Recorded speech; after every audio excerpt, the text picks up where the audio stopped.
Hai, halo, selamat datang di Emawa Podcast. Di malam hari bersama saya Agis sebagai host dalam suatu podcast yang merupakan podcast perdana dari pemerintah Provinsi Papua Tengah.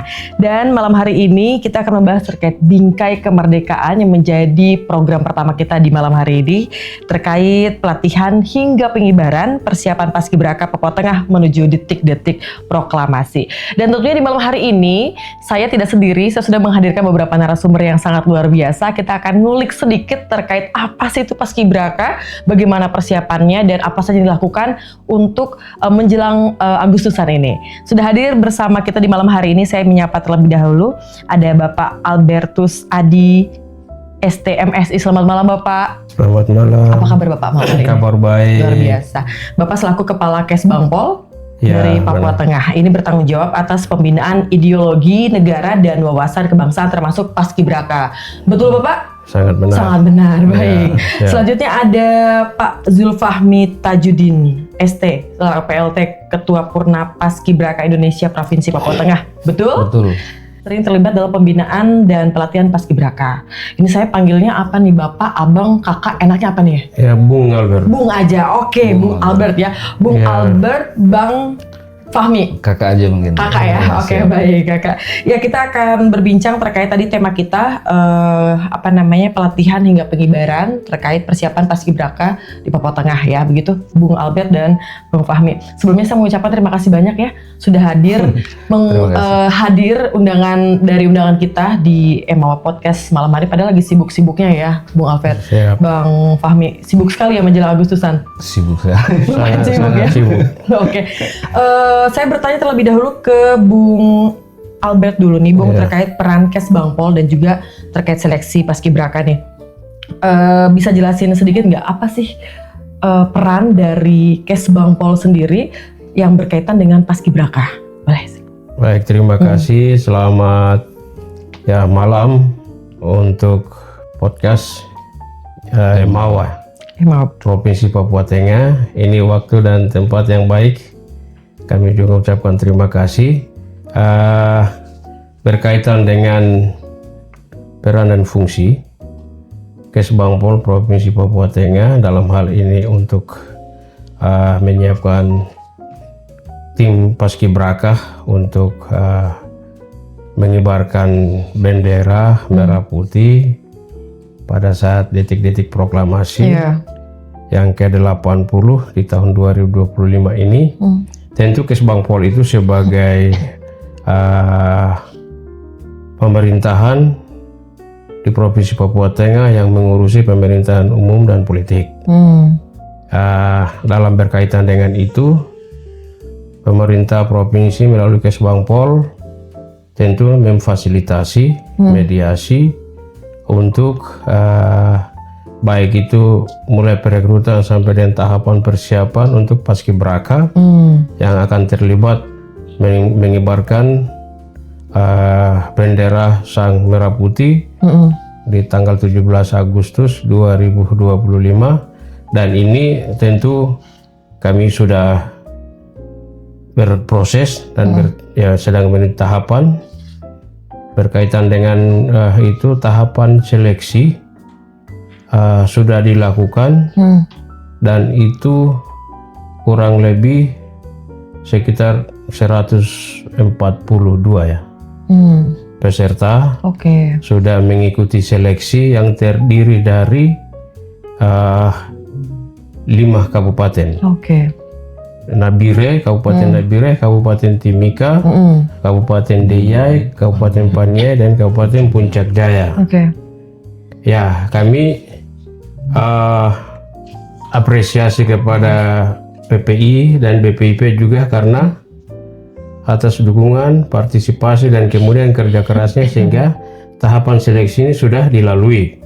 Dan dari jumlah 142 itu yang terseleksi itu 40 yang akan berpartisipasi untuk mengibarkan bendera pada tanggal 17. Kemudian ada 6 siswa dan siswi yang terseleksi dan kirim ke tingkat nasional Dan syukurlah bahwa di Papua Tengah ini sudah ada keterwakilan 2 terseleksi untuk ikut di pusat. Oke, boleh di tepuk tangan Jakarta. dulu dong, keren Ya. banget nih. Papua Tengah Jadi, juara ya Pak? Keren, Papua keren. Tengah Oke. sudah terseleksi yang dikirim 6 orang siswa dan siswi, 3 perempuan dan 3 laki-laki. Kemudian ya tembus untuk ikut tingkat nasional. Putra 1 dan putri 1. Jadi 2 yang ikut masuk. Kami bersyukur karena yang masuk juga ini orang asli Papua yang notabene dari Papua Tengah sendiri. Luar biasa. Jadi yang laki-laki Mateus Sao dan perempuan Tince Muyapa. Tince Muyapa ini asli Paniai. Mateus Sao ini asli Nabire. Baik. Ya. Dan itu tahapan sudah kami lakukan dan sudah diumumkan di tingkat nasional. Ya, kami sambil berdoa semoga mereka ini bisa jadi peran penting, entah pegang baki atau bendera. Nah, ini kita berharap di tingkat nasional. Baik, mungkin demikian yang bisa dapat kami sampaikan. Tadi Bung Alfred bilang ada 5 kabupaten yang tergabung yang mengikuti seleksi. Sebenarnya sulit apa sih untuk mengikuti seleksi Paskibraka ini? Mungkin Bung Alfred bisa jelasin sedikit.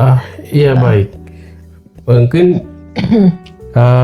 kalau dari tingkatan kesulitannya itu ada memang di wilayah kabupaten yang ada di wilayah pegunungan. Karena ini memang seleksinya bersifat aplikasi. Sistem online. Jadi di Papua Tengah juga kita sudah menggunakan sistem online dan itu memang diwajibkan oleh BPIP. Kemudian tetapi kami bersyukur karena sesulit apapun Daya masih bisa kirim 5, Paniai bisa kirim 2, dan Puncak Jaya 1. Dan ini tahun ini sudah, artinya bersyukur sudah ada progres untuk, karena 2 tahun lalu belum ada dari pegunungan. Baik. Ya, artinya 6 kabupaten yang ada di kawasan daerah ya, boleh dikata daerah terisolir terjauh lah. Nah, kemudian memang tahapan seleksi prosesnya cukup panjang. Dan memang harus memenuhi syarat dan syarat-syaratnya itu cukup banyak. Termasuk kesehatan, harus fisik juga bagus, punya IQ yang bagus karena masuk di seleksinya itu cut juga, dan itu memang mereka yang layak dan bisa itu yang diambil gitu. Baik. Ya, kami lagi sedang konsolidasi untuk harapan ke tahun depan. Kesebang di kabupaten sudah proaktif membina dan mendidik, menyiapkan ya kader-kader dan kemudian anak-anak yang bisa terseleksi untuk tahun berikut begitu. Ini kan ada 8 kabupaten yang ada di Provinsi Papua Tengah, hanya 5 saja yang ikut. Berarti 3-nya belum maksimal sekali ya untuk menangani siswa-siswa yang untuk terlibat dalam Paskibraka. Gimana nih Bang? Ya, memang dari sisi aspek tadi terkait dengan ya kondisi geografis apa gitu ya. Geografis, faktor-faktor X termasuk dengan ya karena ini seleksi online. Jadi memang ini juga mempengaruhi sistem IT dan hal-hal teknis lain yang memang sulit juga untuk ini gitu. Baik. Ini pertanyaan terakhir di segmen pertama kita, Bung Alfred. Apa sih harapan Kesbangpol kepada anggota Paskibraka yang terpilih tahun ini? Harapannya ya diharapkan mereka ini bisa mengikuti tahapan proses pelatihan betul-betul sesuai dengan apa yang dibimbing diarahkan oleh para pembina, baik dari PPI maupun dari teman-teman atau bapak dari TNI Polri yang dilibatkan. Yang pertama adalah mereka harus rajin, tekun, dan kemudian latihan ini harus maksimal, sehingga harapan di tanggal 17 itu ya Paskibraka yang ada di Papua Tengah tidak jauh beda dengan Paskibraka di Jakarta. Semoga bisa sukses. Optimis ya. Tepuk tangan dulu dong. Keren banget ya. Harapannya seperti itu ya.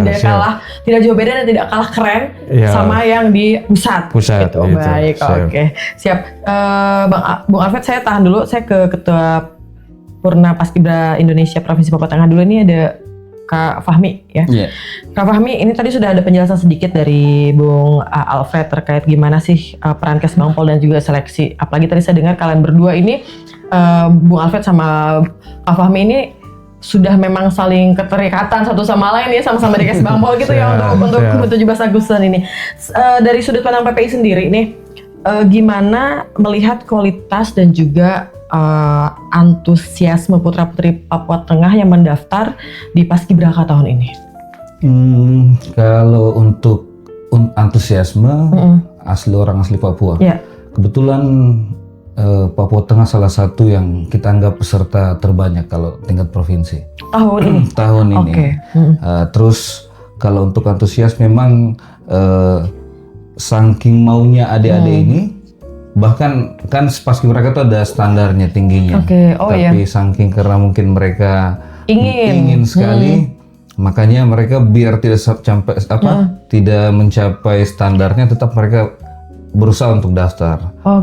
Cuman dari situ memang kita punya kuota terbatas untuk Paskibraka. Jadi kita ada di Paskibraka di provinsi itu cuma 40 orang. Jadi 40 orang, sedangkan pendaftar ada 160 lebih, 40 sampai 60. Baik. Jadi kemarin 2 tahun ini Nabire belum melaksanakan Paskibraka. Harusnya kan di tingkat kabupaten ada, di provinsi ada. Mungkin karena kemarin Papua Tengah strukturnya belum lengkap, sehingga mungkin masih bergabung. Untuk tahun ini kebetulan dari Bapak dari Kesbangpol semua dengan unsur pimpinan semua yang ada di Papua Tengah sepakat bahwa kita upacara sendiri. Itu yang membuat ada kesempatan lagi buat adik-adik 40 orang lagi di kabupaten untuk jadi seorang Paskibraka. Jadi di luar dari itu lagi kita tetap akan menaungi istilahnya 40 di provinsi, di kabupaten, sisanya kita akan berusaha usahakan bagaimana di sekolah ini mereka tetap bisa kibarkan meskipun bukan Paskibraka. Tapi mereka tetap punya effort untuk pengibaran bendera, mungkin seperti itu. Gitu. Untuk yang sekarang tadi dikatakan standar maksimal seorang Paskibraka berapa sih? Tadi banyak sekali yang ikut walaupun mereka tidak mencapai standar ya. Betul. Berapa standarnya kalau untuk standar secara nasional tinggi itu untuk putri. Untuk paling putri? Rendah itu 165. 165. Cuman memang kondisi dan keterbatasan SDM tiap daerah kan beda-beda. Jadi itu bisa kembali jadi pertimbangan di daerah. Kalau memang mau ambil di bawah standar sedikit boleh, tapi setidaknya ada acuan yang kita jadikan ini patokan. Gitu. Tapi memang tinggi nomor 1 ya kalau untuk jadi Paskibra.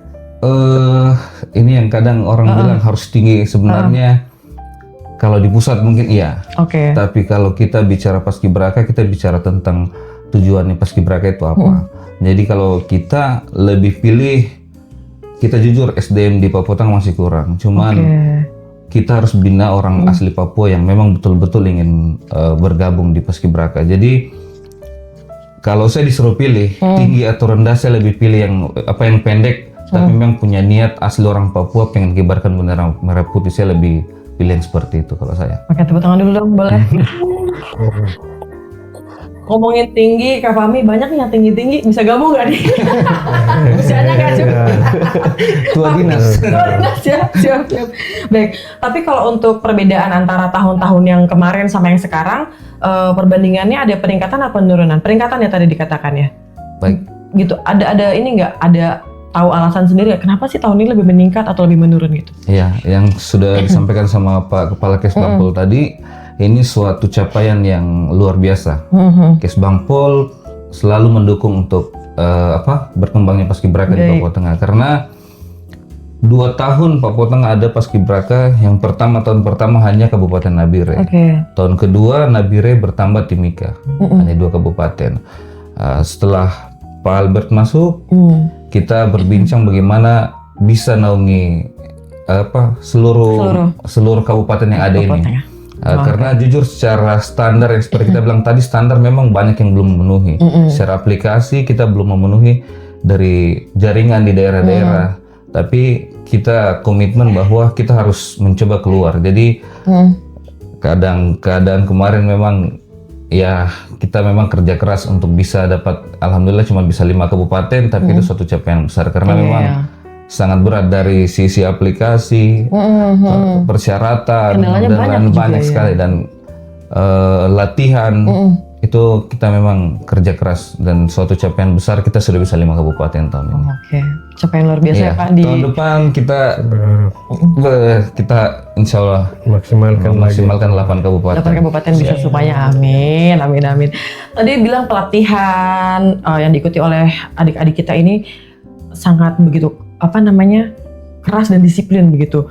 Banyak yang menilai bahwa ini ya Bung Alfred, pelatihannya itu sangat keras begitu. Sebenarnya pelatihan fisik apa sih yang bisa masyarakat menilai bahwa ini pelatihannya sangat keras sekali? Apakah sekeras itu untuk menjadi seorang paskibra? Kalau menurut saya Pak, kebetulan mungkin itu pandangan dari masyarakat. Tapi kalau menurut saya kita memang sistemnya keras, memang dibentuk. Tapi kalau untuk kasar tidak. Jadi kita istilahnya itu kita kan mau pendidikan dan pelatihan, karantina nanti tanggal 4. Oke. Jadi di situ kita ada sistem istilahnya namanya desa bahagia. Bagaimana adik-adik itu diajar berkehidupan dalam lingkungan. Nanti akan memilih perangkat daerah sebagai kepala desa. Terus cariknya semua mereka membagikan tugas-tugas masing-masing ke teman-teman yang lain. Jadi mereka belajar memang seperti itu, dan di dalam itu memang seperti layaknya desa bahagia, mereka harus bahagia. Terus dari pusat juga BPIP sudah maksudnya sudah memberikan arahan jelas bahwa tidak boleh kasar, tidak boleh ada kata-kata makian, tidak boleh perpeloncoan, itu kita hindari. Jadi tahun ini kita hindari. Kalau untuk push up mungkin untuk lebih baik fisik dan lain-lain, tapi kalau untuk yang lebih-lebih, untuk yang lain-lain kita tidak perbolehkan. Oke, jadi standar aja pelatihannya, tidak ada kekerasan, tidak ada perpeloncoan yang tadi seperti Kak Pam sampaikan. Cuman ya. kalau fisik kuat-kuat, tapi tidak gitu kasar. Padahal saya dulu pernah ikut paskibra Pak, 2 minggu keluar saya Pak, nggak kuat Pak. Berarti saya belum cocok kayaknya, belum terpilih tapi belum terpanggil gitu ya. Baik, bisa. Saya ke Bung Alfred dulu. Bung Kesbangpol ini tadi disampaikan bahwa memberikan dukungan juga nih, logistik dan lain-lain. Boleh tahu bentuk dukungan apa aja nih untuk Paskibraka dan juga tim-tim yang lainnya? Iya, baik itu oleh Kesbangpol, baik ada dukungan ya moral, termasuk material, kemudian menjalin kerjasama, karena setelah dilihat ternyata memang ya kelompok khusus yang membina ini termasuk BPP dan PPI itu harus menjadi mitra yang betul strategis dengan Kesbangpol. Sinergitasnya bagus gitu ya Pak? Iya. Karena itu mereka artinya ini sebagai leading sektornya. Mereka adalah pelatih yang ini, maka kami memang sekarang ini berharap dan harus continue bersama mereka, sama-sama berjalan. Jadi kami dukungannya dalam bentuk moral, dalam bentuk material, baik itu termasuk dengan pendanaan dan lain-lain, ya itu ada kerjasamanya dengan. Karena ya ini memang secara nasional ya sudah menyiapkan BPIP maupun PPI untuk sebagai eksekutornya, untuk membina dan melatih. Termasuk tadi sudah disampaikan ada pendidikannya, ada pelatihannya. Jadi image dulu yang sifatnya fisik-fisik, sekarang sudah lagi yang mindsetnya dibentuk dengan sebuah cara berpendidikan atau melatih mereka dalam bentuk konteks itu, termasuk fisik juga digenjot gitu. Fisik, mental, ya, gitu mental, sikap, perilaku, gitu. Memfasilitasi seluruh pasukan Paskibra dan juga PPI dan lain-lain gitu. Ya, itu tetap kerjasama. Bahkan kami sementara sama-sama berkantor bersama. Gitu, berkantor bersama ya Pak? Oh baik. Dapat rumah juga nggak Pak? Ya. Dapat rumah, mesin cuci juga nggak Pak? Nggak ya? Sama di Paskibra gitu. Pak, kalau gitu Pak, mesin cucinya nggak ada. Intermezzo aja Pak. Baik, Pak selanjutnya nih. Lalu gimana nih cara koordinasi dengan pihak-pihak seperti ada dari PPI, terus ada dari TNI, Polri juga Pak yang dilibatkan gitu. Kita kan melihat bahwa didikan-didikannya masing-masing beda nih. Gimana cara koordinasi dengan mereka Pak?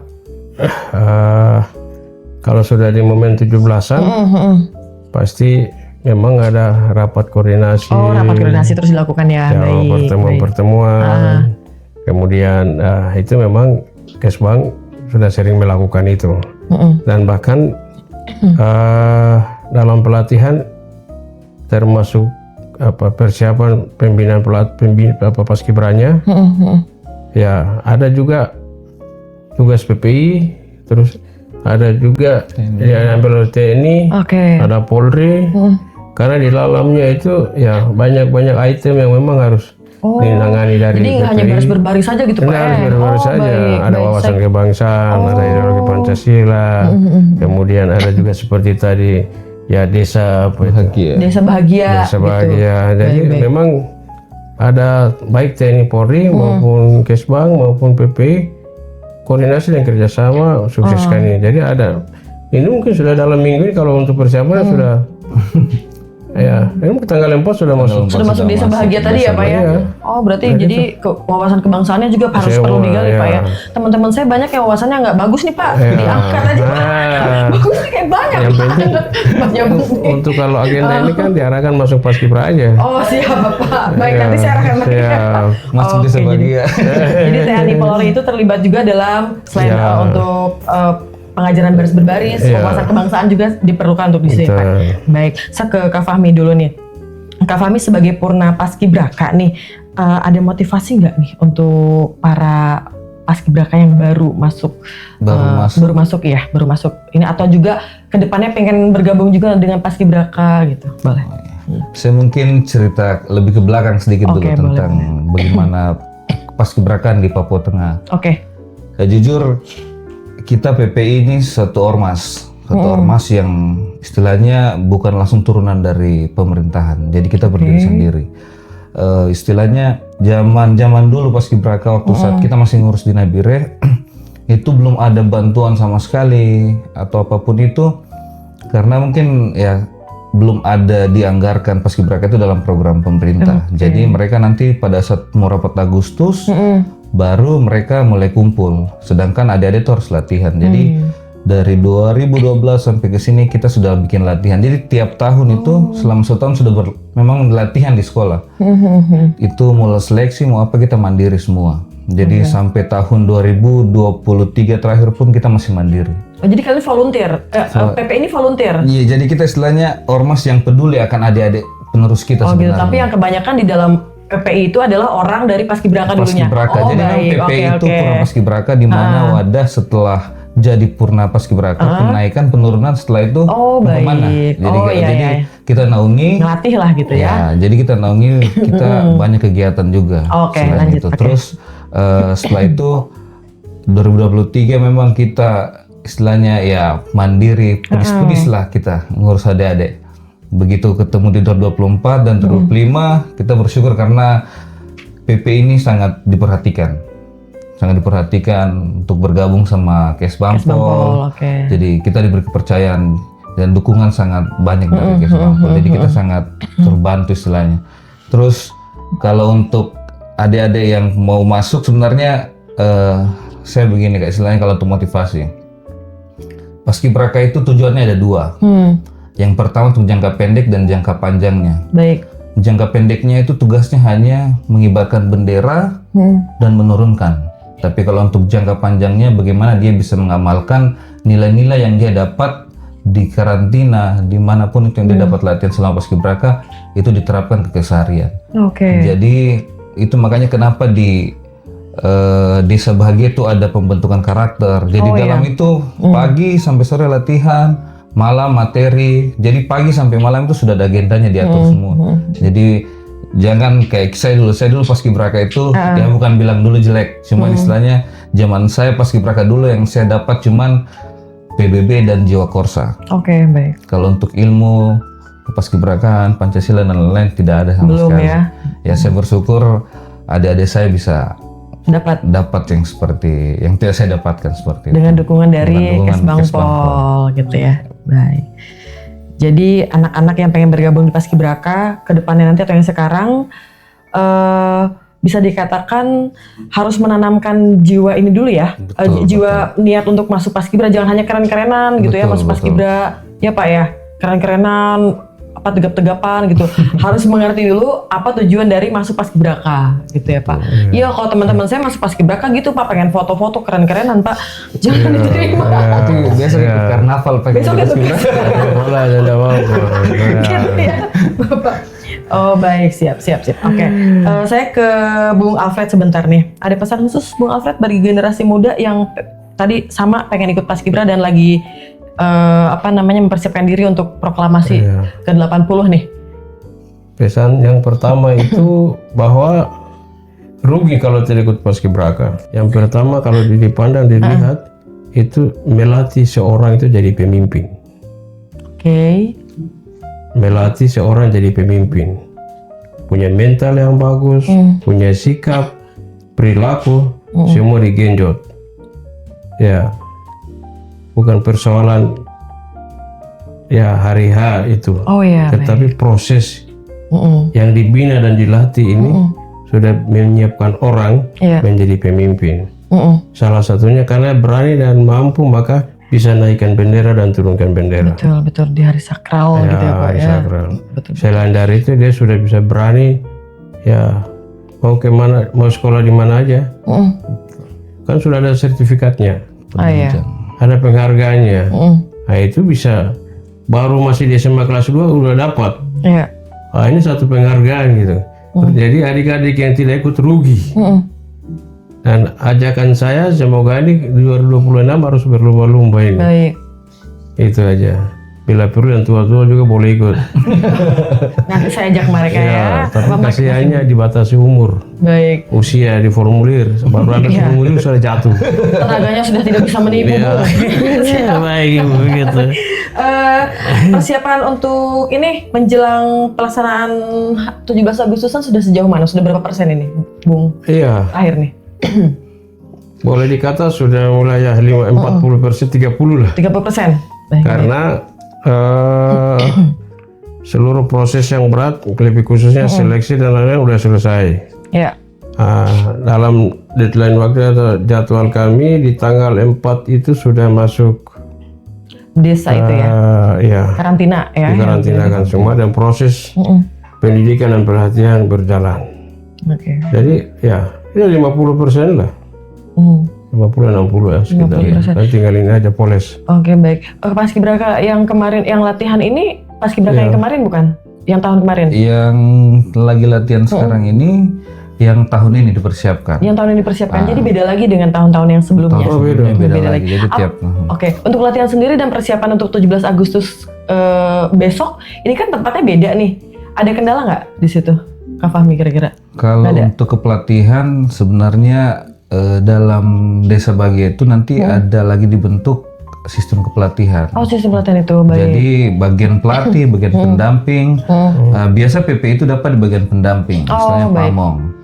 Terus pelatih itu TNI Polri melibatkan PPI juga. Cuman untuk tanggung jawab pelatih biasa koordinatornya TNI. Oh, baik. Karena kita belum ada penunjukan surat tugas dan SK yang berlaku, jadi memang prosesi latihan untuk dasar memang teman-teman PPI. Untuk itu kebetulan tahun ini kita pengibaran di Bandara Lama. Yang di Bandara Lama ini. Di sini juga kantor gubernur sekarang. Jadi kita latihan di sini. Mungkin fokusnya lebih ke ketahanan terhadap tempatnya, karena cuaca terus aspalnya itu kayak panas sekali. Jadi gitu ya. harus dibiasakan memang. Makanya dikasih latihan di sini. Dikasih terus ya. Udah latihan berapa lama menyambut 17 Agustus ini? 5 bulan ada? Kalau untuk latihan kan di sekolah berjalan hampir setahun. Setahun itu berjalan memang. Senin, Rabu, Jumat selama setahun itu selalu ini. Cuman untuk kalau yang sudah terbentuknya kita baru di minggu ini. Cuman udah start dari sekolah kan sudah ada semua. Oh gitu, termasuk menyambut 17 Agustus ini kan hari-hari besar begitu ya. Jadi memang sudah latihan setiap hari rutin dilakukan gitu ya. Oh baik, luar biasa. Mungkin ini sesi terakhir. Bung Albert, sebenarnya banyak yang saya pengen tanyakan ini ya, tapi nanti kita bakal di sesi-sesi selanjutnya. Ada closing statement yang mungkin bisa disampaikan untuk lebih mendukung lagi adik-adik kita yang tengah akan tampil di 17 Agustus nanti. Harapannya dan juga mungkin ini apa yang ingin disampaikan begitu pada mereka. Baik, terima kasih. Kami berharap lebih kepada adik-adik Paskibra yang sudah terseleksi dan sudah direkrut. Harap jaga kesehatan, ikuti pendidikan dan pelatihan dengan baik. Semoga di tanggal 17 ya saat naikkan bendera dan turunkan bendera lebih maksimal dan tampil lebih enjoy. Kemudian ya ini juga sebuah proses yang mereka harus lalui dalam rangka ya bagaimana menyiapkan diri, membentuk diri ke depan menjadi yang terbaik di antara yang baik. Baik, terima kasih. Tepuk tangan dulu buat Bung Alfred. Kak Fahmi, boleh? Kalau untuk closing statementnya, untuk adik-adik yang sementara latihan tetap semangat, seperti yang disampaikan tadi, jaga kesehatan, karena hawanya 17 Agustus ini ada di Paskibraka. Itu yang saya ingin titip ke adik-adik semua yang lagi latihan. Dan untuk yang tidak lolos dan adik-adik yang akan mendaftar tahun depan, kita tunggu bahwa Paskibraka ini menurut saya salah satu tempat yang baik untuk pembinaan anak-anak muda. Karena jujur saya ingin sampaikan ke orang-orang tua ini, dibanding adik-adik pergi jalan keliling sore-sore sembarang kemana-mana, mending ikut Paskibraka, latihan, dibentuk, terus kita bisa sama-sama jaga, lihat seperti itu. Dibanding, bukan saya bilang teman-teman yang jalan-jalan tidak baik, tidak, tapi menurut saya kita bisa bentuk karakter muda melalui Paskibraka. Ya, positif juga ya. Oke, tepuk tangan lu Bung Fahmi dong. Oke. Terima kasih banyak Bung Alfred selaku Kepala Kes Bangpol Papua Tengah. Sukses untuk event 17 Agustusannya nanti. Dan juga Kak Fahmi, terima kasih banyak. Sukses terus dalam membina adik-adik Paskibraka kita. Jangan lupa subscribe ya Bapak. Terima kasih banyak. Dan direkrut teman-teman saya Pak untuk Paskibra ya. Wawasan kebangsaan mereka sekali lagi kurang bagus Bapak. Nanti kita ajak kolaborasi Anak-anak Hums dengan ini. Kebetulan Anak-anak Hums. Kebetulan saya ada pengen sampaikan juga ke teman-teman di Anak-anak Hums. Kebetulan saya selalu follow, memang keren sekali Anak-anak Hums. Saya ingin sampaikan. Dan mungkin kalau bisa kita kerjasama dalam pembinaan di Paskibraka. Pengen kita tunjukkan bahwa adik-adik Paskibraka ini dari perjalanannya, adik-adik yang dari gunung, yang rumahnya terbakar, sekolahnya terbakar, tapi ada di sini tetap berusaha untuk kibarkan merah putih. Saya tunggu teman-teman. Kami tunggu di kontrak dari Pakes Bangpol ya. Kami tunggu kontraknya Pakes Bangpol. Oke, baik Sobat Emawa, terima kasih banyak sudah menyaksikan podcast Emawa Perdana pagi pada hari ini terkait pelatihan hingga pengibaran Paskibra Papua Tengah menuju detik-detik proklamasi. Jangan lupa untuk subscribe YouTube kami dan berikan ulasan kalian dalam kolom komentar. Terima kasih dan sampai jumpa di Emawa Podcast selanjutnya. Ciao. Terima kasih Bapak, terima kasih banyak.